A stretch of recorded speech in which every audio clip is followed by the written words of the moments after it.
안녕하세요 시청자 여러분. 오늘도 오후 2시 여러분을 찾아온 아시아투데이TV 장혜찬의 정치펀치입니다. 화요일은 여러분이 너무나 좋아하시는 벌써 똑순이다 댓글들이 막 올라오고요. 지난 연휴 때 또 비바람이 몰아치는데도 창원까지 가서 대통령 탄핵 반대 집회에서 연설을 하고 돌아온 백지원 전 국민의힘 상근 부대변인과 함께 하겠습니다. 안녕하세요. 네, 안녕하세요. 백지원입니다. 네, 제가 일정 때문에 한 주를 쉬어서 우리 시청자분들이 백지원 부대변인을 더 많이 보고 싶어 했을 것 같았는데요. 연휴 때 창원을 갔다 왔다면서요? 네, 창원에서 창원 용지공원에서 네. 열리는 탄핵 반대 집회에서 15분 동안 연설을 하고 왔습니다. 그곳에서도 사실 이제 많은 언론의 관심은 여의도와 광화문에 정말 많은 분들이 모였으니까 네. 그게 아무래도 좀 주축이 될 수밖에 없었는데 전국 각지에서도 그렇게 탄핵을 반대하는 분들, 서울에 미처 올라오기 힘든 분들이 지방을 거점으로 삼아서 집회를 하고 또 연사도 이렇게 초청해서 연설도 하고 네. 서로 이야기도 듣고 하는 게 굉장히 활성화됐던 거죠. 네, 그리고 이미 규모가 굉장히 컸습니다. 지금 기성 언론이 이제 보도를 하지는 않았었지만요. 규모도 굉장히 컸었고 그 현장에서 열기를 저는 느낄 수가 있었고요.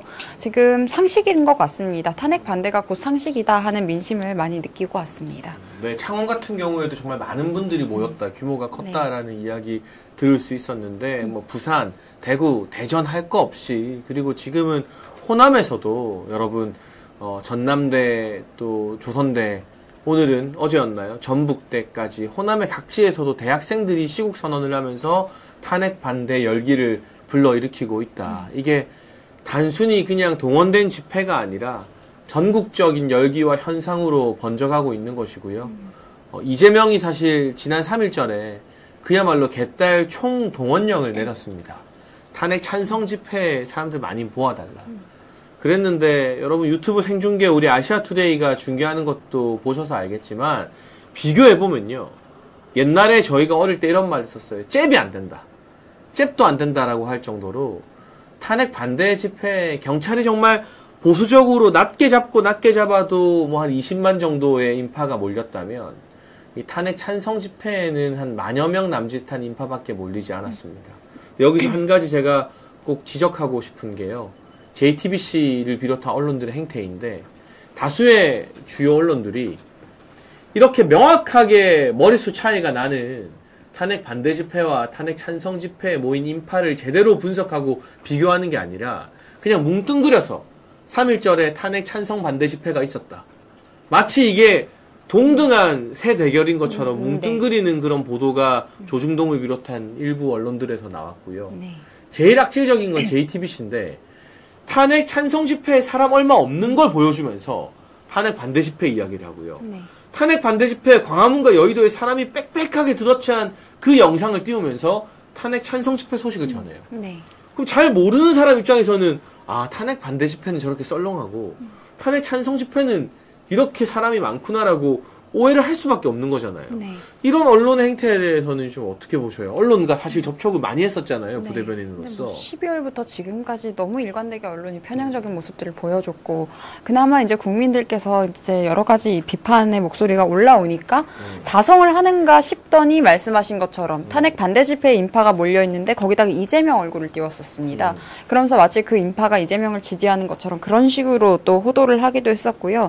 여전히 정말 중요한 내용들은 제대로 보도되고 있지 않다. 그리고 사실 대통령께서 마지막으로 발언하셨던 내용들에 대해서도 정확하게 더 많이 알려줘야 될 내용들이 많은데 그런 것도 충분히 보도되지 않았다는 것이 지금 굉장히 안타까운 상황인 것 같고요. 그만큼 지금 국민들께서는 뉴미디어나 이제 스스로 정보를 찾고 확인하시는 것들에 대해서 더욱더 민감하게 받아들이고 계신 것 같습니다. 그렇죠. 이제 저는 JTBC 같은 언론이 의도적으로 탄핵 찬성과 반대를 거꾸로 걸어놓는 이유는 짐작이 가요.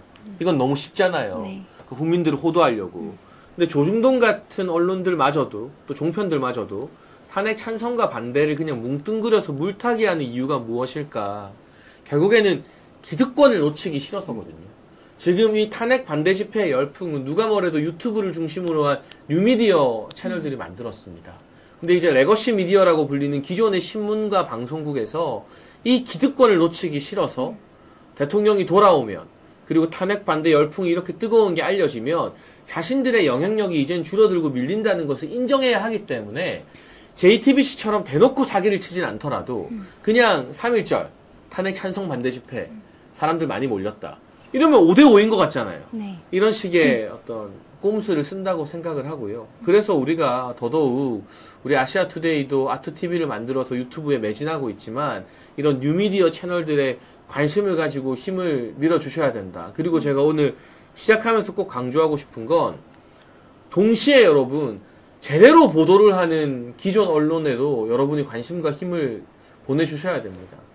아시아투데이가 글로벌 종합 일간지 중에서는 거의 유일하게 이 탄핵 반대 집회에 훨씬 더 많은 사람이 모였다라는 것, 그 열기가 비교가 안 된다는 것을 제대로 보도한 신문이고 언론입니다. 여러분 트럼프 대통령이 다시 등장하면서 미국에는 이제 유튜브 대신에 팟캐스트가 더 대세인데요. 네. 이런 팟캐스트 유튜브들만 뜬 게 아니라 그동안 미국 주류 언론에서는 변방이라고 무시했던 폭스뉴스가 미국의 대세 메이저 언론이 됐잖아요. 그런 것처럼 윤석열 대통령이 다시 돌아오는 것을 바라는 이 시점에 우리가 유튜브와 뉴미디어에 주목하는 것과 동시에 기존의 조중동이 만들어 놓은 그 질서가 아니라 아시아투데이처럼 진실을 보도하는 정론 언론들이 폭스뉴스처럼 대세가 되게끔 여러분이 신문도 구독을 많이 해주시고 아시아투데이에 많은 관심과 후원을 해주시는 게 이 싸움에 있어서 너무너무 중요한 전선이다라는 말씀을 좀 드리고 싶어요. 사실은 백지원 우리 상금 부대변인 같은 분들도 지금 전방위로 각종 방송에 나가서 활약을 해야 마땅한데 이 기존의 어떤 방송 기득권의 벽이라는 게 상당히 높잖아요. 그리고 이게 한동훈처럼 이 법조계에 있으면서 법조 기자들한테 특종 주고 단독 주고 했던 그 짬짬이 자기들끼리 기득권 나눠먹기에 익숙해져서 있기 때문인데 그런 점에서 여러분들 뉴미디어와 이 아시아투데이에 많은 관심과 지원을 부탁드린다는 말씀을 좀 하고 싶습니다. 오늘 본격적인 첫 번째 주제로 넘어가려고 하는데요. 박근혜 전 대통령님의 메시지를 오늘 비중 있게 한번 다뤄보려고 합니다. 권영세 비대위원장과 권성동 원내대표 등 국민의힘 지도부가 대구를 찾아서 박근혜 전 대통령님을 예방했습니다. 네. 이 자리에서 박근혜 전 대통령께서는 나라를 위해서 우리가 단합을 해야 된다. 그러면서 윤석열 대통령 수감된 건 마음이 무겁다. 라면서 분명하게 윤석열 대통령에 대한 지지 의사를 드러냈고요. 이 단합이 그냥 묻지도 따지지도 말고 무조건 다 받아주라는 그런 단합이 아니라 분명한 기준을 제시했어요. 집권당 대표가 소신이 지나쳐서 사사건건 대립각 세우는 건 바람직하지 않다.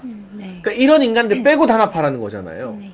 결국 여기서 말한 인물이 박근혜 전 대통령 재임 시에는 유승민이고 지금은 한동훈으로 해석될 수밖에 없는데 박 전 대통령의 이런 보수 통합 메시지 어떻게 보셨습니까? 참 우아하고 격조 있게 말씀하신 것 같습니다. 이제 소신이 지나쳐서라고 이야기를 하셨는데 사실 한동훈 대표는 소신이 있는 정치인은 아니죠. 그냥 이리저리 말을 왔다 갔다 하고 상황에 따라서 바꾸는 모습이 저는 이재명과 닮은 점이 참 많은 사람이라는 생각을 하는데요.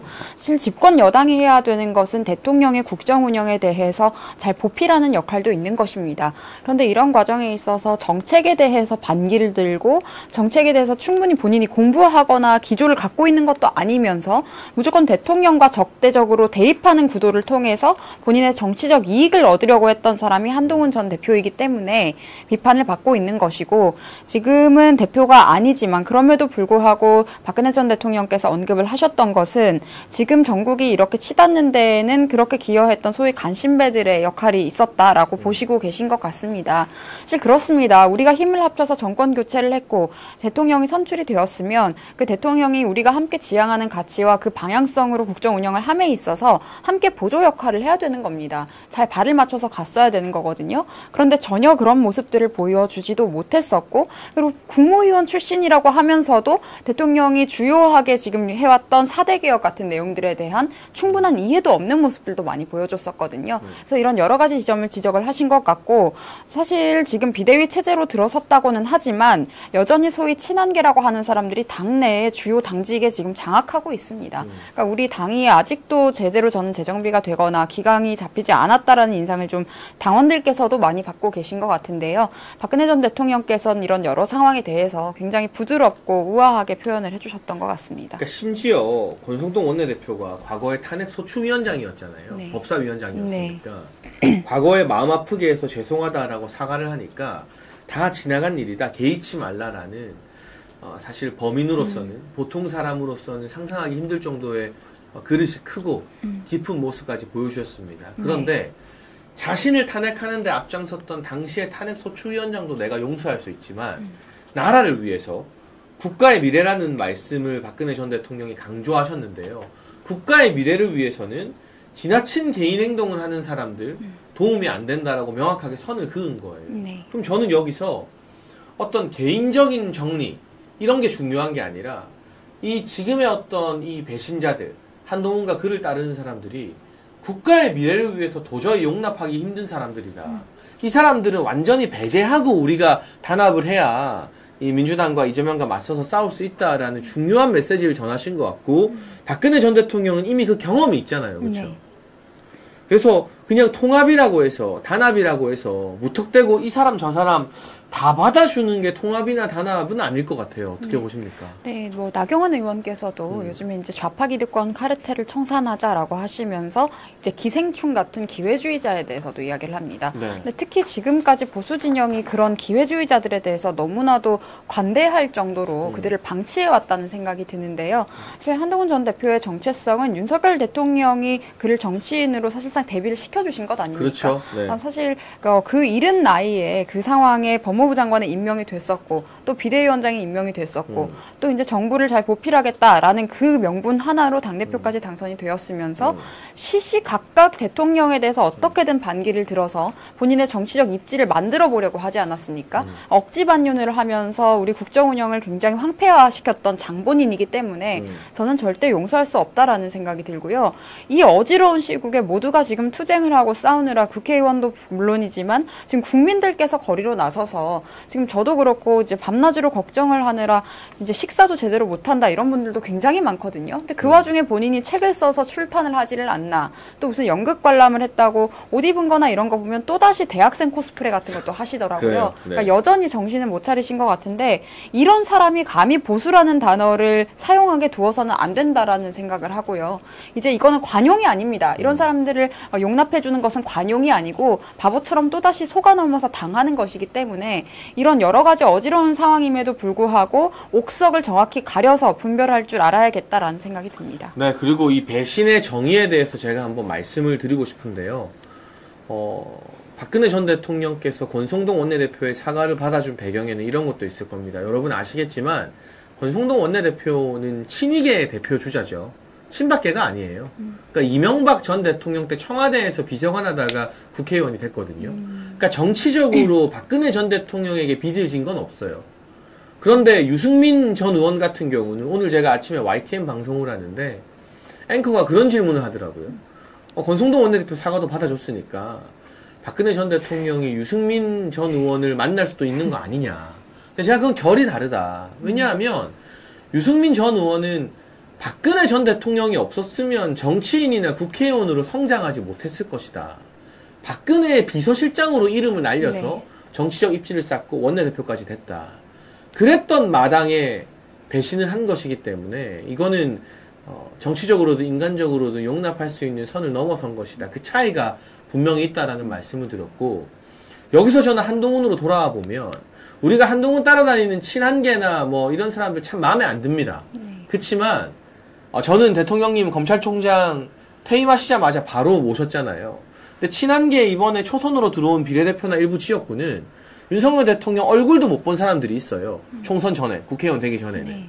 그러니까 그 사람들이 한동훈 따라다니는 거, 그건 보수와 국민의힘에 대한 배신이긴 하지만 그걸 가지고 우리가 뭐 예를 들면 김상욱이나 우재준이나 이런 사람들 비판은 해도 야 너네 배신자야라고는 안 해요.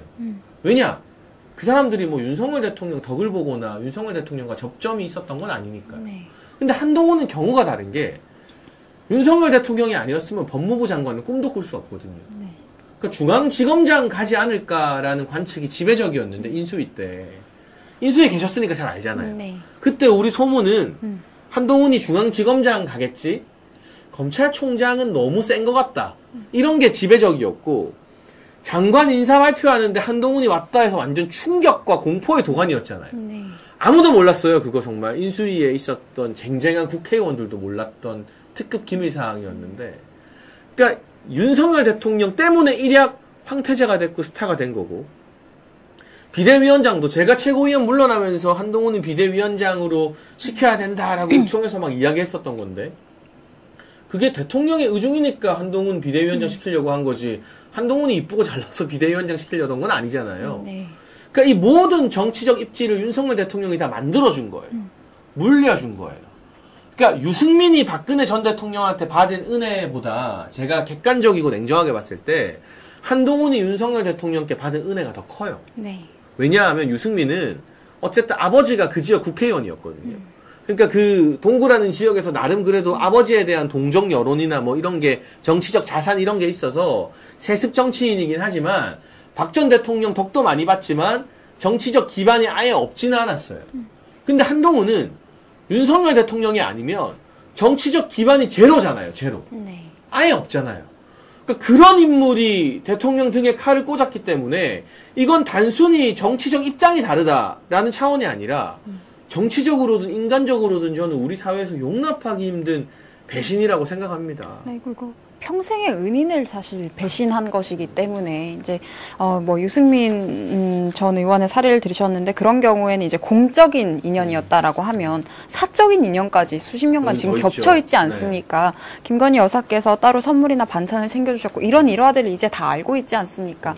그런 사람들을 대하는 그러니까 인간적인 태도 자체도 너무나도 틀렸다라는 생각이 들고 윤석열 대통령을 이용을 해서 사실상 정계에 아주 쉽게 데뷔를 했으면서 데뷔를 함과 동시에 이제 윤석열 대통령을 또 이용을 또다시 해서 본인이 이제 반윤의 이미지를 가지고 어떻게 본인의 정치적 정체성을 확립시키려고 했었는데 이런 과정에서 저는 이 사람이 정말 속이 좁고 그릇도 작고 근데 욕심은 참을 줄을 모르는 사람이구나. 그러니까 욕심이 매번 튀어나왔어요. 본인이 하는 발언에서도 튀어나왔고 근데 그것이 단순히 권력욕이 아니고 특히 외모에 치중하는 모습이 굉장히 경악스러운 장면들이 많았었거든요. 뭐 까치발을 든다거나 이런 장면들도 있었고 뭐 20대 여성들에게 인기가 많은 것처럼 하겠다고 무슨 20대처럼 옷을 입고 다닌다거나 여전히 지금 그러고 있고 그러니까 이런 모습들이 일반적으로 국민들이 보셨을 때 본능적인 거부감이 들 수밖에 없는 장면들인 것이고 또 이제 뭐 비례대표나 국민 추천제 논란 같은 것들 지금 그거 공천 관련해서 감사해야 된다고 지난 전당대회 때 이제 당시 원희룡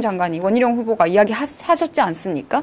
이런 논란도 있고 이후에 당원 게시판 관련해서 여론조작 논란도 있었고 근데 논란이 있을 때마다 그냥 억지로 묻고 지나가려고 했어요. 근데 우리 그런 것들 절대 묻으면 안 된다고 생각을 하거든요. 지금 이런 탄핵 정국이 이제 지나고 나면 저는 우리 당이 반드시 이 사안들에 대해서 감찰을 하거나 결과를 다시 한번 되새겨서 시시비비를 가려야 한다고 또 생각을 합니다. 그러니까 이렇게 본인이 잘못한 것은 은근슬쩍 덮고 넘어가면서 어떻게 해서든지 다른 사람의 해악을 끼치는 형태로 본인의 정치적 이익을 도모해 왔기 때문에 전혀 저는 특히 보수의 가치, 우파의 가치를 지지하시는 분들께는 어떠한 공감도 살 수 없는 사람인 것 같다는 생각을 합니다. 네, 그리고 몇 가지만 더 짚어보려고 하는데요. 이런 박근혜 전 대통령의 발언에 대해서 친한계가 오늘 방송 출연 등을 하면서 폄하하거나 소위 말해 발작하는 모습을 보여요. 지금 한동훈 지지율 떨어지게 만드는데 거의 1등 공신이라고 할 수 있는 박상수 전 대변인 같은 경우는 박근혜 전 대통령의 발언을 전한 신동욱 국회의원, 지금 국민의힘의 수석 대변인이죠. 보수 분열론자라고 막 비판을 하면서 이런 식의 발언을 왜 전했냐? 이 발언 전한 게 박근혜 전 대통령 뜻은 맞냐? 이건 박근혜 정신이 아니다. 라고 하며 막 비판을 하고 있고요. 네. 김종혁 전 최고위원은 또 라디오에 나가서 이건 박근혜 전 대통령이 말 잘못한 거다. 우리 당은 소신이 지나쳐서 문제가 아니라 소신이 없어서 문제다.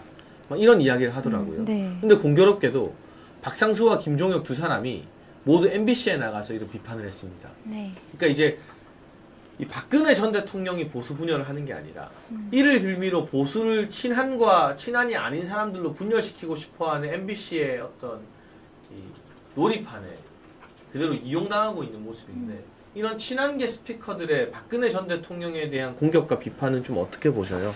뭐 김상욱 의원도 그렇고 김종혁 전 최고, 박상수 대변인 이런 사람들이 뭔데 보수라고 본인들이 주장을 합니까? 말로 주장만 하면 뭐 보수가 되고 우파가 됩니까? 아니고요. 먼저 박상수 대변인은 대변인을 했으면서도 대변인의 역할에 대한 이해가 없는 것 같습니다. 신동욱 수석 대변인이 그 자리에 참석을 했고 수석 대변인으로서 해당 자리에서 어떤 이야기를 나눴는지 브리핑하는 것 당연히 하는 것 아닙니까? 이런 것들에 대한 이해도 모자라서 신동욱 의원에 대해서 개인적인 공격을 한 것도 전 이해가 안 되고요. 뭐 박근혜 정신이요? 본인이 박근혜 정신에 대해서 무엇을 압니까? 얼마 전까지 참여연대 있던 사람. 네, 도대체 그런 이야기를. 참여연대였나요? 뭐 어디 거기 소속이었죠. 진보 네, 단체. 네네. 그래서 감히 저는 박근혜 전 대통령의 성함을 입에 올리는 것도 틀린 사람이라는 생각이 드는데 박근혜 정신이요? 그런 단어를 감히 본인의 입에서 꺼냅니까? 정말 무례하다라는 생각이 들고 김종혁 의원 같은 경우에는 박근혜 전 대통령 탄핵 선동의 앞잡이였던 사람입니다. 그렇죠. 그때 JTBC 앵커하면서 정말 모진 말도 안 되는 가짜 뉴스를 여기에 띄워놓고 뭐 박근혜 전 대통령이 1억 원에 7시간 동안 뭘 했다느니 이런 뉴스를 앞장서서 전했던 앵커 출신이거든요. 그런 사람이 뭐 또 이제 와서 박근혜 전 대통령 성함 입에 올리면서 비하하듯이 그리고 뭐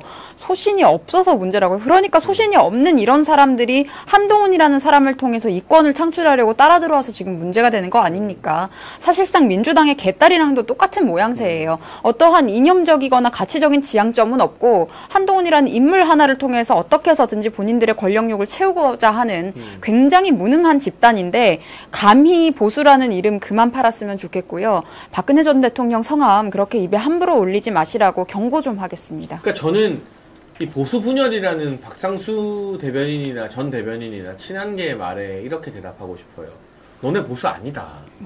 너네 보수 아니라는 선언을 박근혜 전 대통령께서 해주신 거다. 그러니까 이건 보수 분열이 아니라 그냥 내부의 암적인 존재들 종양을 도려내는 일종의 수술인 거지. 이게 생살 잘라내는 그런 분열이 아니다라는 이야기를 하면 적절하지 않을까 싶은데요. 사실은 박근혜 전 대통령께서 이런 국민의힘의 정치인들을 만나주고 예방을 받아주는 것 자체가 보통 사람으로서는 좀 상상하기 힘든 마음의 경지거든요. 네. 국민의힘으로부터 배신당했고 국민의힘 때문에 탄핵당했고 박근혜 전 대통령은 옥고를 거의 5년 가까이 치르셨어요. 4년 이상, 4년 9개월이던가요. 수감이 돼 계셨다가 돌아오셔서 건강도 많이 안 좋으시고 이제 조금 회복이 된다고 들었는데 그 와중에 이거 박근혜 전 대통령이 만나달라고 부탁하는 게 아니거든요. 항상 국민의힘 지도부가 만나달라고 예방하겠다고 부탁하는 겁니다. 유영하 의원 통해서. 근데 그런 어떤 지금 댓글에 박근혜 대통령 살이 나오겠다. 이런 댓글이 나올 정도로 꾹꾹 눌러 참고 보수 진영과 나라를 위해서 좋은 말씀을 해주시는 건데 거기에 트집을 잡고 뭐 이게 보수 분열이다 뭐다라고 하면서 박근혜 전 대통령을 걸고 넘어지고 심지어는 뭐 그래서 탄핵당한 거 아니냐는 식까지의 발언을 하더라고요. 김종혁 전 최고위원 같은 경우는 소신이 없어서 탄핵당한 거 아니냐. 이게 결국 그 탄핵의 책임을 박근혜 전 대통령에게 돌리는 것과 마찬가지인 거잖아요. 그러니까 저는 이런 행태들이 정치 이전에 우리가 인간으로서 최소한의 도의는 좀 지켜야 된다.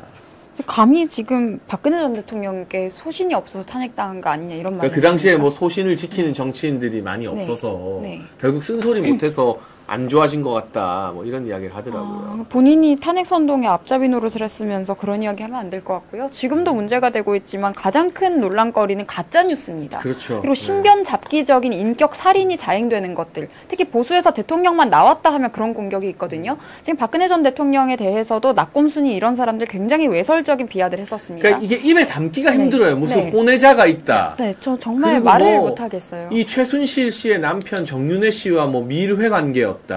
잃어버린 7시간 동안 뭐 이런 미래를 즐겼다. 여러분 제가 참 참담하지만 전해드리는 게 잘 모르는 분들은 그때 어떤 가짜뉴스가 있었는지 모르니까 제가 제 입이 참 더러워지는 걸 감수하고 전해드리는데 이거를 제가 순화해서 말해서 요 정도예요. 요런 것들을 굉장히 적나라하고 외설적으로 낙검수에서부터 시작해서 막 자기들끼리 가짜뉴스를 퍼뜨렸던 거잖아요. 근데 이게 그대로 김건희 여사께 올라갔었습니다. 그렇죠. 네. 김건희 여사에 대해서도 진짜 저는 입에 담을 수 없는 그런 이야기들을 계속해 왔었는데 그게 그들의 수법이에요. 그런데 그런 수법에 동조하고 본인이 직접 도구가 되어서 겨냥을 했던 사람이 뭐 소신을 운운합니까? 정말 그런 말 할 자격 없는 사람인 것 같고요. 소신이라는 단어도 우리 정치권에서 너무 낭비되고 있다는 생각이 듭니다. 보수라는 단어만큼이나 낭비가 되고 있다고 생각이 드는데 본인들이 지금 기득권으로 당에서 행했던 그런 잘못들을 지금 뉘우쳐야 할 때가 아닐까. 그리고 저도 뭐 지금 뭐 박상수 대변인, 김종혁 전 최고 이런 사람들 글 많이 쓰는 거 알고 있습니다. 페이스북에 여러 가지 굉장히 장문의 글들, 정말 읽기 곤란할 정도로 길고 핵심이 없는 글들 많이 쓰고 있는데요.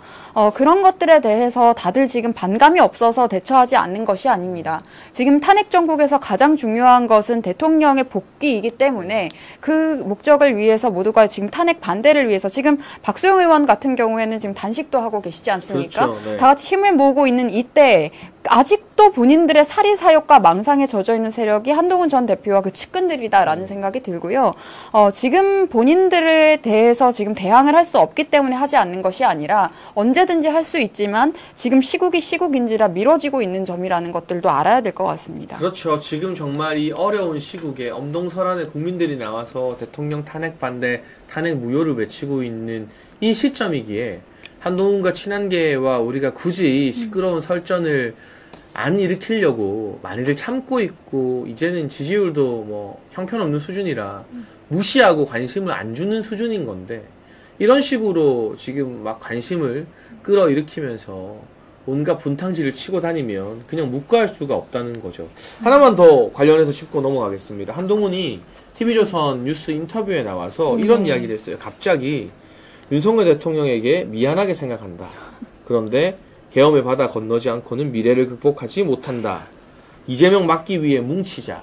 그리고 지금 거리와 강장에 나온 분들이 이재명은 안 된다는 마음은 자기랑 공통점이 있는 거다. 라는 식의 이야기를 했는데 한동훈의 이 같은 발언 저는 소잃고 외양간 고친다라는 우리 속담이 제일 먼저 떠올랐거든요. 좀 어떤 속내가 있는 걸로 보셔요? 미안하다 그거는 미안하다 고맙다는 문재인 그래서 저는 문재인 전 대통령의 말과 너무나도 겹쳐 보이더라고요. 사람이 먼저다, 국민이 먼저입니다 하는 것처럼. 그 책 제목도 똑같지 않습니까? 그냥 반말이고 그냥 높임말을 썼다는 차이밖에 없었는데 이 사람이 지금 지향하는 가치는 결국에 이제 문재인 2세 정도인 것 같다라는 생각이 들고요. 그리고 또 유승민 전 대표의 말과도 좀 겹치는 것들이 또 보이기도 했었습니다. 그러니까 본인들이 잘못을 해놓고 피해자 코스프레하는 그런 모습들 계속해서 본인들의 정치적 이익을 위해서 배신 아닌 배신들을 계속해서 저질러 왔었으면서 그 부분에 대해서 오히려 본인이 피해를 봤던 것처럼 이야기를 하고 있습니다. 그런데 한동훈 대표는 피해를 본 게 하나도 없어요. 그렇죠. 그리고 지금 한동훈 대표를 둘러싸서 이제 본인들의 이익을 도모하는 사람들, 조기 대선 이야기하고 이런 사람들은 이재명을 어떻게 해야 되기 때문에 우리가 뭉쳐야 된다라는 논리를 쓰는데 한동훈 전 대표 없어도 이재명에 대해서는 충분히 대항이 가능합니다. 그럼요. 필요 없습니다. 오히려 방해가 되고 있어요. 지금 정말 중요한 가치 싸움에 있어서 그 물을 흐리고 있는 사람들이 이와 같은 세력이기 때문에 본인들이 없어도 된다라는 이야기를 하겠습니다. 이재명 대표 입장에선 제일 만만한 상대일 겁니다. 그럼요. 지금 이제 양자 대결 조사 결과를 보면 이재명 대 김문수, 이재명 대 오세훈, 뭐 이재명 대 한동훈 이런 결과에서 항상 꼴등이 한동훈이에요. 그렇죠. 그리고 50대 5로도 나온 결과도 있었어요. 격차가 10대 굉장히 1이죠, 그러면. 크게 나고 그리고 많은 보수 진영의 지지자분들 국민들이 이재명 대 한동훈 난 차라리 투표 안 할란다. 이런 심리가 지금 여론조사에서 그대로 표출되고 있는 거거든요. 네. 그래서 이재명 핑계 대고 어설프게 자신의 죄에 대한 배신에 대한 면죄부 받을 생각하지 마라. 그건 너무나 얄팍한 것이고 지금 또 윤석열 대통령 탄핵 반대를 중심으로 보수가 모처럼 똘똘 뭉쳤기 때문에 지금 벌써 제밥에 눈이 멀어 있죠. 그 거리와 광장에 나온 국민들은 탄핵 반대를 외치는 건데 그분들을 언급하면서 미안하다 고맙다 하면서 이재명과 맞서겠다는 뜻은 같다. 그러면서 이번 선거에서는 지지 않는다. 그분들은 이번 선거 자체는 용납을 안 하는 분들이에요. 그 이번 선거가 조기 대선이잖아요. 저는 이 한동훈 한동훈이라는 사람의 시선 자체가 항상 불쾌하다고 느낀 것은 국민을 낮잡아 봅니다. 굉장히 시혜적으로 봅니다. 내가 너희들을 위해서 어떠한 은덕을 베풀겠다라는 관점으로 보거든요. 그런데 지금 거리에서 싸우고 있는 목소리 내고 계신 국민들을 향해서도 고맙다고요? 지금 국민들이 국민 주권을 지키기 위해서 자유민주주의 체제를 지키기 위해서 그 자리에서 싸우고 계신 것이지 한동훈이라는 개인의 이익을 위해서 지금 거기에 계신 것이 아닙니다. 그런데 이런 발언은 그런 국민들에 대해서도 저는 모욕적이다라는 생각이 들고요. 뭐 조기 대선 이야기하는 분들께 저는 말씀드리고 싶은 것이 지금 그 누구도 이재명과 1대1 경쟁에서 이기지 못합니다. 그런데 이재명을 이겼던 분이 윤석열 대통령이십니다. 그 사실을 절대 망각해서는 안 되겠다는 생각이 들고 지금 당에서 준비해야 할 선거는 조기 대선, 있을 수도 없는 조기 대선이 아니라 대통령께서 복귀하시고 나서는 전당대회를 치를 준비를 해야 된다라는 생각이 듭니다. 네, 그럼요. 대통령께서 복귀하시면 당연히 새롭게 지도체제를 구성하는 전대가 열리겠죠. 그 과정에서도 한동훈과 친한 게 설 자리는 없다라는 건 너무나 명확하나한데 이게 너무 얄팍하잖아요. 이제 와서 대통령에게 미안하게 생각한다. 그리고 대통령과 많은 일들을 함께 겪었다. 뭐 어려울 때 서로 의지하는 사이였다. 와, 이거는 대통령을 그렇게 처절하게 배신하고 탄핵시키고 구속시킨 주범이면서 이제 와서 대통령을 지지하는 분들도 국민의힘의 조기 대선 경선에서 나를 싫어하지 말아달라, 나를 지지해달라, 다시 한번 그분들을 이용하고자 하는 이런 모습. 야, 저는 어떻게 사람이 이렇게까지 할 수 있을까라는 생각이 좀 들어요, 정말로. 그리고 대통령께서 지금 가장 힘든 시기가 본인께서도 직접 말씀을 하셨지만 지금 탄핵 정국, 지금 탄핵 상황을 거치고 있는 이 시기가 가장 힘들다고 했었는데 비상계엄 직후에 무슨 이야기 했습니까? 온갖 말도 안 되는 내란 프레임 제일 먼저 씌운 게 한동훈 전 대표거든요. 절대로 정말 사람으로서 도리를 안다면 이렇게 뻔뻔한 이야기들은 하고 다니지 않았으면 좋겠습니다. 네, 정말 이 한동훈에 대해서는 우리가 파면 팔수록 알면 알수록 치를 떨게 되는 대목들이 많은데요. 제가 이 이야기하고 싶습니다. 지금 한동훈의 지지율은요, 여러분, 민주당으로 치면 누구랑 비교할 수 있느냐? 임종석급이에요. 임종석 전 비서실장. 그런데 우리가 뉴스나 방송에서 임종석 이야기를 많이 하거나 임종석의 발언을 가지고 분석하면서 임종석은 왜 이렇게 생각할까? 이런 거 안 하잖아요. 네. 제가 오늘 YTN 가서도 나름 방송국을 상대로 1침을 놓고 왔어요. 왜 이렇게 한동훈 이야기 많이 하냐? 여론조사 나온 지지율대로 국민들이 그냥 응답한 지지율 그대로 비율에 맞게 보도해야 된다. 그러면 민주당에서 이재명 이야기를 이만큼 했으면 국민의힘에서는 어쨌든 김문수 이야기를 이만큼 하는 게 맞는 거예요. 네. 대통령은 별개의 존재이기 때문에 이만큼 이야기를 해야 되는 거고요, 당연히. 네. 그런데 이 지지율은 한 자릿수이고 양자 대결에서 4등, 5등 하는 군소 하위권 주자인데 비해서 한동훈에 대한 관심과 언론 보도, 방송 분량이 과해도 너무 과하다. 그러니까 우리가 이 무관심이 약이라는 말도 맞고 냅두면 모르는 사람들이 현혹하기 때문에 한동훈의 실체를 또 낱낱이 알려야 되는 것도 많지만 전반적으로, 점차적으로는 한동훈에 대한 관심과 언론 보도를 임종석급으로 해야 되는 게 맞지 않나 싶고요. 네. 지금 저희가 이 리얼미터 여론조사 하나 띄워드리고 있는데요. 이게 양자대결 결과입니다. 한동훈이 김문수, 오세훈, 홍준표, 한동훈 4명 중에서 역시나 꼴등을 기록했고 이재명과 대비해서 29.4%, 거의 30%라는 말도 안 되는 격차로 지고 있는 모습. 그러니까 중도 확장력이다, 뭐다라는 게 다 의미 없는 이야기다라는 거 이번 여론조사 결과로도 여실히 드러나는 것 같습니다. 그리고 중수청 얘기하는 사람들이 제일 인기 없는 사람들이 원래 그러니까 중도 수도권 충청에서 청년에서 네, 인기가 제일 없어요, 그 사람들이. 제일 보면. 인기 없는 사람들이 그걸 굉장히 본인들의 정체성인 것처럼 팔고 다니는데요. 제일 싫어하는 게 그런 사람들입니다. 그리고 제가 이거 진짜 강조하고 싶은데요. 정치인들이요, 젊은 사람들이랑 소통하겠다고 막 힙합 모자 쓰고 찢어진 청바지 입고 막 춤추고 이게 제일 없어 보이는 거거든요. 네, 지난 대선 때 이재명도 그랬습니다. 지난 대선 때 이재명이 힙합 배우고 춤추고 했잖아요. 아, 그거 진짜 못 봐주겠어요. 지금 그 사진과 영상을 봐도. 네. 뭐 찢어진 청바지 입은 사진도 있고 정세균 힙합 모자 쓰고 박용진 막 댄스 춤추고 그런 걸 청년 세대가 보면 요즘 말로 진짜 극혐이라고 해요. 네, 못 볼 꼴이죠. 보기 싫다. 근데 한동훈이 뭐 연극 보러 간다고 하면서 뭐 컨버스 신고 코트 입고 아니 이런 게 화제가 되고 그런 걸 이제 셀링 포인트로 잡는 것 자체가 얼마나 컨텐츠가 없으면 얼마나 비전이 없으면 나 젊게 옷 입는다를 가지고 국민들한테 자랑을 하고 장사를 하는 겁니까? 네, 아마 90년대 학번이신 걸로 알고 있는데 네. 그 시절에 이제 정서적인 기준이 머물러 계신 것 같아요. 그때 당시에는 그런 감성이 먹혔는지 모르겠지만 지금은 오히려 그런 모습을 보면 아, 아들 옷 빼서 입고 왔나 뭐 그냥 그 정도 생각만 들고. 이재명의 저 옷을 보고 여러분 무슨 생각이 들어요? 야, 찢어진 청바지에 밝은 색깔 자켓 입었으니까 되게 젊은 사람처럼 보이네. 청년 친화적으로 보이십니까? 저 사진을 보면. 그러니까 저 시선이 한동훈이 뭐 후드티 입고 다니고 코트 입고 다니고 컨버스 신었다. 그 컨버스 하이탑이라서 밑창에 굽이 얼마나 들어갔는지 잘 모르겠습니다만 키높이 굽이. 저 사진과 똑같은 인상을 젊은 세대 청년층에게 준다는 거. 그걸 좀 이 한동훈이나 이재명 사례를 보면서 다른 정치인들도 좀 타산지적 삼았으면 좋겠어요. 그리고 지금 청년층에서 가장 인기 많은 정치인은 윤석열 대통령입니다. 그럼요. 네. 윤석열 대통령이 외모 신경 쓰십니까? 신경 안 아니거든요. 진정성이 있잖아요. 정말 진심이 있으시고 그런 부분에 대해서 그동안 소통이 어려웠던 것이 비상계엄 이후로 청년들이 알게 되면서 지지를 보내주고 계신 것이고 가장 높은 지지를 받고 있는 정치인은 청년층으로부터 가장 사랑받고 있는 정치인은 지금 윤석열 대통령이다.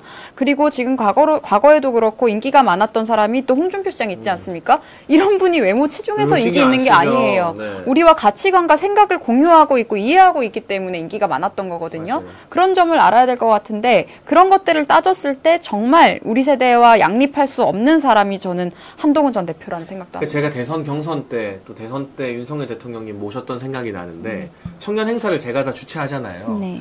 제가 그때 그래도 후보님 그때는 후보님이라 불렀죠. 청년들 모이는 행사니까 사진 이쁘게 나오고 하게 좀 캐주얼한 옷이나 아니면 세미 정장 같은 거 입고 오시면 안 돼요? 정장 말고. 근데 그때 윤석열 대통령님 답이 아무리 20대들 모이는 행사라도 나 보러 와주는 분들인데 내가 그분한테 예의를 갖춰야지. 나는 정장 입고 넥타이 입고 갈 거야. 네. 그런 태도를 보이셨어요. 저도 그게 맞다고 생각해요. 그리고 대통령 되시고 나서 저를 비롯해서 주변에서 이런 말씀을 많이 드렸어요. 바지통 조금만 줄이면 안 될까요? 너무 바지가 펄럭이니까. 네. 약간만 좀 핏을 좀 좁혀 입으시면 안 될까요? 라는 말씀을 왜 안 드렸겠어요? 네. 근데 정장 입고 새벽부터 밤늦게까지 일하는데 편해야 일을 하지. 근데 결국 청년들이 중요하는 건 그렇게 뭐 옷 잘 입고 외모 신경 쓰고 이래서 청년들이 좋아하는 게 아닌 거거든요. 네. 홍준표 시장도 한때 이 20대층의 열광적 지지를 받았잖아요. 근데 홍 시장이 뭐 패션을 신경 써서 옷을 잘 입어서 젊은 세대가 좋아한 거 아니잖아요. 속 시원한 말로 젊은 애들 마음을 삭삭 시원하게 긁어주니까 와 공감이 된 거잖아요. 근데 이게 패션 가지고 옷 가지고 보여주는 걸 가지고 젊은 세대 마음을 사로잡겠다. 그게 가장 이 저질의 정치예요. 네. 레벨이 낮은 정치. 행사할 때마다 막 사진 같은 게 뭐 이렇게 안경 쓰고 올리는 이런 모습 일부러 연출한 각도의 사진들이라거나 뭐 시계를 노출하고 싶어하는 장면이라거나 이런 것들이 그러면 그냥 저는 본인이 셀럽을 하시면 될 것 같아요. 뭐 근황 이런 거 하면서 언론 보도 내는 것도 보면 뭐 누가 목격담 근황샷 이거 맞아요. 약간 C급 연예인들이 옛날에 한 2000년대 때 했던 맞아요. 그런 방식으로 하고 있거든요. 그래서 그럴 거면 정치를 하려고 하지 말고 유명세가 좋으면 그냥 연예인을 해라. 네. 근데 연예계에서 써주지는 않겠지만 그쪽으로 노력을 해보는 게 사실 맞는 사람이라는 생각이 들어요. 저도 한동훈 전 대표를 보면서 이 사람은 정치를 하고 싶은 게 아니라 그냥 연예인이 되고 싶은 거구나. 그냥 카메라 관심 받고 싶고 이 인기 얻고 싶은 거구나 라는 생각을 합니다. 연예인 할 사람이 정치권에 들어와서 참 국가에 많은 해를 끼치고 있다는 생각이 드는데요.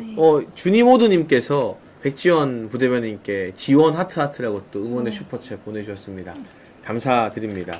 이 와중에 이제 조금씩 깨어나서 제대로 싸우는 국민의힘 정치인들의 모습이 한둘 보이는 것 같아요. 네. 부산의 시당위원장하고 있는 박수영 의원이 네. 국회에서 무기한 단식 농성에 돌입을 했습니다. 그러면서 쇼 단식이었던 이재명과 다르게 진짜 물이랑 소금만 먹고 하겠다라면서 물과 소금 사진까지도 공개하고 오늘 벌써 사흘째인 것 같죠? 네. 무기한 단식 농섭에 돌입해서 많은 국민의힘 의원들과 전한길 선생님 이런 분들이 또 응원을 갔는데요. 이 박소영 의원의 이 마은영 임명 반대 무기한 단식 그리고 최상목 권한대행은 아직까지 마은영 임명에 대해서 입장을 밝히지 않고 있는데 이런 일련의 움직임과 흐름들 좀 어떻게 보고 계십니까? 일단 최상목 권한대행 같은 경우에는 대행의 대행이기 때문에 대대행이죠. 네, 권한이 정말 최소화, 지금 현상 유지 정도로만 사용이 되어야지 저는 정계선 임명도 잘못했다고 생각을 합니다. 네. 그래서 절대로 더 이상의 권한을 남용해서는 안 된다라는 경고를 좀 드리고 싶고요.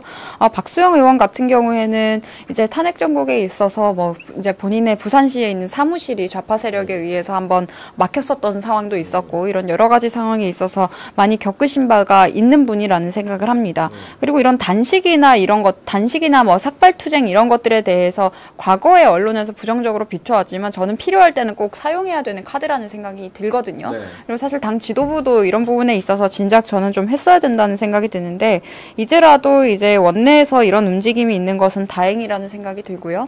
다만 12월부터 투쟁해왔었던 국민들의 목소리에 대해서 다시 한번 반성을 당에서 꼭 했으면 좋겠습니다. 12월에 얼마나 다들 말 오락가락 했습니까? 그런 모습들이 국민들 보시기에 이 사람들은 정말 나라가 망할 지경이고 대통령이 이런 결정을 해야 했던 극단적인 상황인데도 본인들의 사리사욕만 챙기는구나라는 생각을 하시거든요. 그래서 그런 부분에 대해서 반성이 있어야겠고 박수영 의원께서 지금 단식을 하는 상황은 지금 이제 앞으로 남은 기일 동안에 필요한 선택이라고 판단을 하신 것 같습니다. 그리고 박수영 의원이 과거에 경기도 부지사로 있으면서 그렇죠. 이재명의 만행을 선거 때 너무나도 직접적으로 겪었던 분이기 때문에 전문가죠. 네, 이재명 전문가. 네, 그렇기 때문에 보다 이런 절실한 마음들이 좀 반영된 결정이 아닌가라는 생각도 합니다. 그러니까 사실 이런 거라도 좀 해라 국민의힘. 그게 이 광화문과 여의도에 모인 대다수 국민들 또 창원과 부산, 대구, 대전 3.1절 가득 채운 분들의 마음이에요. 우리 아시아투데이 TV 시청자분들의 마음이고 이렇게 단식이라도 하면요 최상목이 부담감을 느끼게 되잖아요. 네. 그리고 이로 인해서 아니 지금 여당의 의원이 부산시당위원장이 무기한 단식까지 하는데 내가 마은영 임명 어떻게 하냐 버틸 수 있는 명분이 되는 거거든요. 네. 근데 아무것도 안 하고 가만히 있으면 아무것도 안 하고 가만히 좌파들 원하는 대로 세상이 굴러가게 돼 있어요. 그게 지금 대한민국이 처한 현실이에요. 네. 국민의힘 의원들이 누가 알아주거나 말거나 지금 릴레이로 헌재 앞에서 1인 시위하는 거.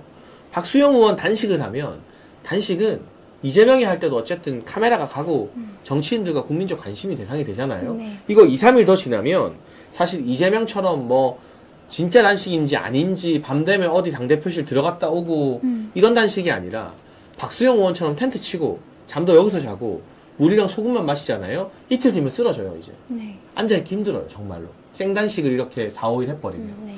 그러면 국민적 동정 여론, 국민의 관심도 커지고 많은 거물급 정치인들이 박수영 의원 찾아가서 만나게 되고 그 메시지 듣고 그게 정치적 동력이 되고 힘이 되고 부담이 되고 압박이 되는 거거든요. 네. 그럼 그 사이에 한덕수 총리가 돌아오면 돼요.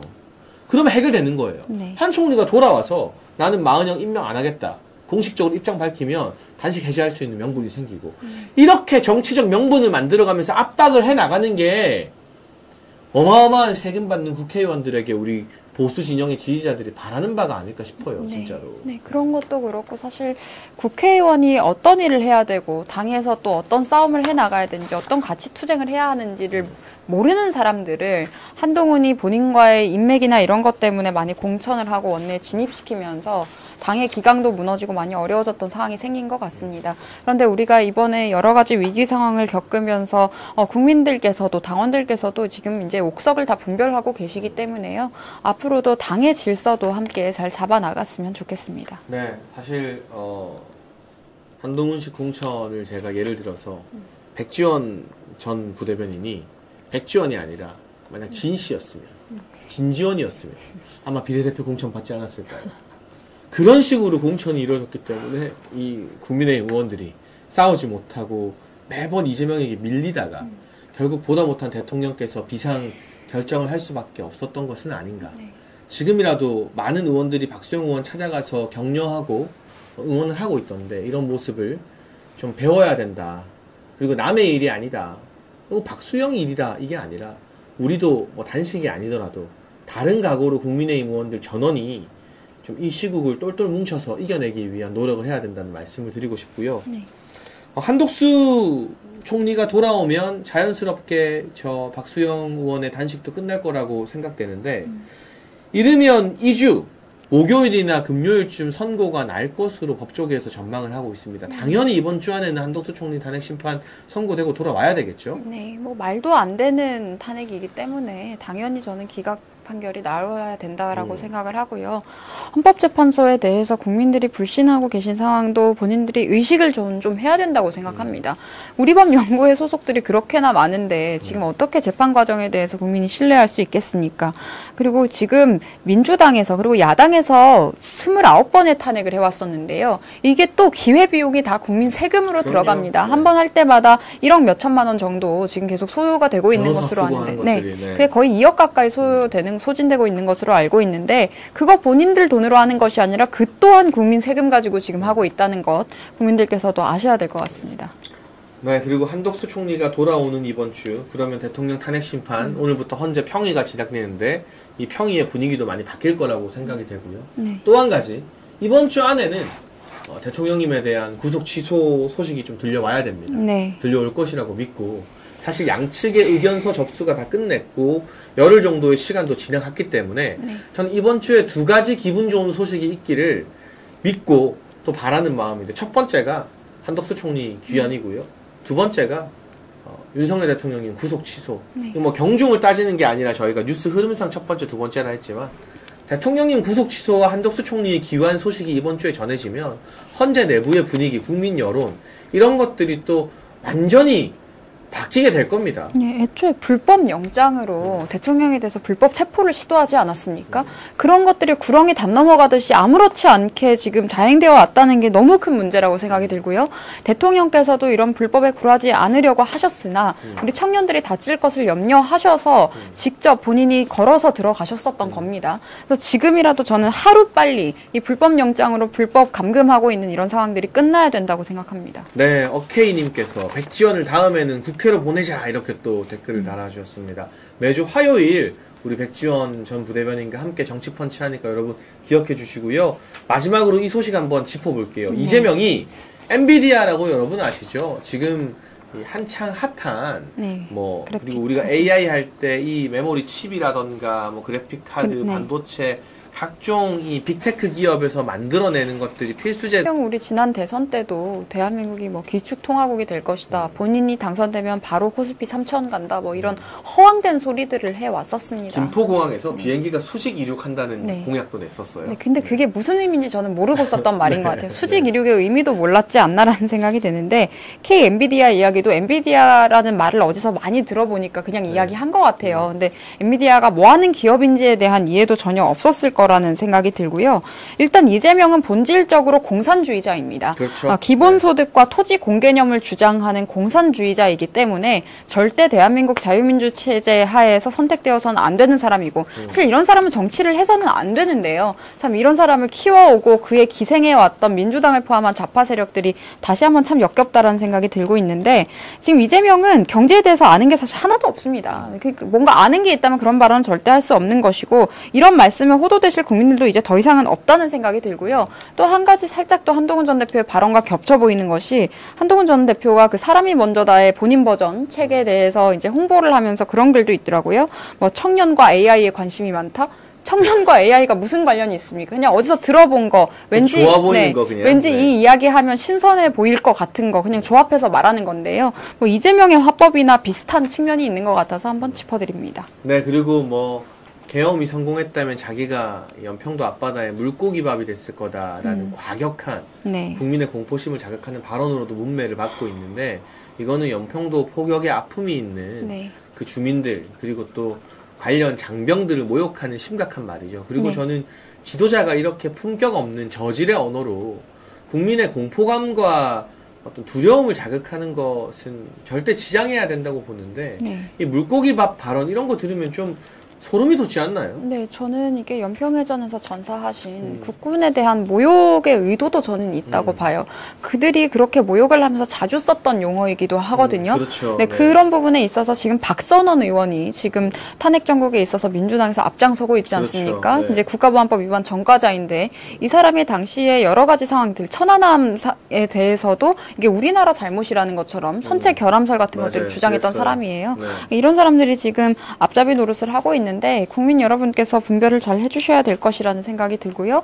또 이재명 같은 사람이 무의식적으로 이런 발언이 나왔다는 것은 평소에 그렇게 생각하고 있기 때문입니다. 네. 평소에 지금 우리나라의 영해를 지키고 있는 국군에 대한 존중이 없기 때문에 이런 생각을 하는 것이고 우리가 상식적으로 물고기 밥이라는 단어를 그렇게 자주 쓰지 않잖아요. 저는 사회생활하면서 그런 말 쓰는 사람을 실제 생활에서는 한 번도 만나본 적이 없어요. 그리고 무슨 갑자기 뜬금없이 연평도 이야기를 왜 하는 것인지 그것도 지역까지 이해합니다. 특정해서. 네. 그러니까 평소에 얼마나 왜곡되고 기이한 사고를 하고 있으면 이게 자연스럽게 우리가 상상할 수 없는 조합으로 문장을 만들어서 뱉는 것인지 그리고 이게 문제가 된다는 생각도 하지 못할 것이라고 저는 느낍니다. 그 사람의 태도 같은 것들을 봤을 때. 네, 그래서 이재명의 연일 거듭되는 막말과 망언들을 보면서 우리가 이재명을 비판하고 국민들께 이재명의 위험성을 알리는 일도 열심히 해야 돼요.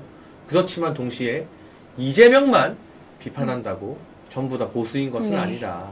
박근혜 전 대통령이 오늘 절절하게 어제 짚어주신 말처럼 한동훈 같은 부류가 나 이재명 비판 잘한다 라고 다 퉁치려고 할 때 정말 국민을 배신하지 않고 보수를 배신하지 않는 사람이 누구인가에 대한 깊은 고민과 판단, 숙고도 필요하다라는 생각이 드네요.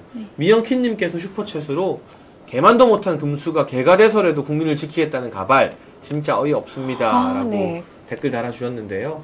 이게 결국 이재명을 이용해서 본인의 배신자 이미지를 희석시키려는 한동훈의 얕은 노림수에 대한 비판인 것 같습니다. 네, 관련해서 잠시 말씀드리면 본인이 개가 되겠다라고 글을 올린 걸 보고 저는 이분의 좀 정신 상태나 세계관도 온전치 못하다는 사실 말하는 생각이 들었어요. 수준이 이재명이랑 비슷해요, 그렇죠? 네, 온전치 못하다는 생각이 들었고 굳이 평가를 하자면 제가 인물평은 잘 안 하는데요. 한동훈 전 대표에 대해서 굳이 평가를 하자면 문재인과 조국의 하위 호환 버전 정도로 저는 인식이 됩니다. 그러니까 이제 뭐 민주당 계열 안에서도 좌파들 안에서도 그쪽 계열과 이재명 계열 간에 신경전이나 갈등이 있잖아요. 그냥 그런 맥락으로 보셔야지. 이게 무슨 보수의 뭐 희망이다 뭐 이런 식으로 과도하게 장사를 하거나 포장한다고 해서 절대 속으시면 안 될 것 같습니다. 네, 그래서 여러분 두 눈을 부릅뜨고 저희 아시아투데이와 그리고 정치펀치와 함께 지금 보수 진영의 여러 정치 현안들 함께 짚어가자는 말씀드립니다. 오늘 많은 분들이 시청해 주셨는데요. 더 많은 분들이 이거 다시 볼 수 있게 생방송 보시는 분들 좋아요 꼭 눌러주시고요. 이제 곧 50만입니다. 2,000명도 안 남았습니다. 아시아투데이 구독 버튼 부탁드린다는 말씀드립니다. 그리고 마지막으로 우리 아투와 함께하는 산도라지 광고 한 번만 하겠습니다. 100% 국산 건도라지 태백 산도라지 골드 당뇨, 고혈압, 면역력 강화가 필요하신 분들께 좋다고 하는데요. 여기에 더해 사포닌 성분이 다량 함유되어서 기침과 천식에도 도움을 줍니다. 하루 한 스푼으로 간편하게 섭취 가능한 태백 산도라지 골드 아투TV 구독자 안정 3+3 6개월분 구입할 수 있는 특가 혜택에 모시고 있습니다. 아래 번호로 문의해 주시고요. 아시아투데이와 함께하는 애국 기업들의 여러분의 많은 관심과 지원을 부탁드립니다. 그리고 우리 시청하고 계신 영상 설명란에 아시아투데이 TV가 태그한 상품들 볼 수 있는데요. 아투와 함께하는 각종 반찬부터 다양한 건강기능식품들 많이 이용해 주시면 좋겠습니다. 오늘 백지원 부대변인과 함께한 정치펀치 여기서 마치겠습니다. 시청해 주신 여러분 감사합니다. 감사합니다.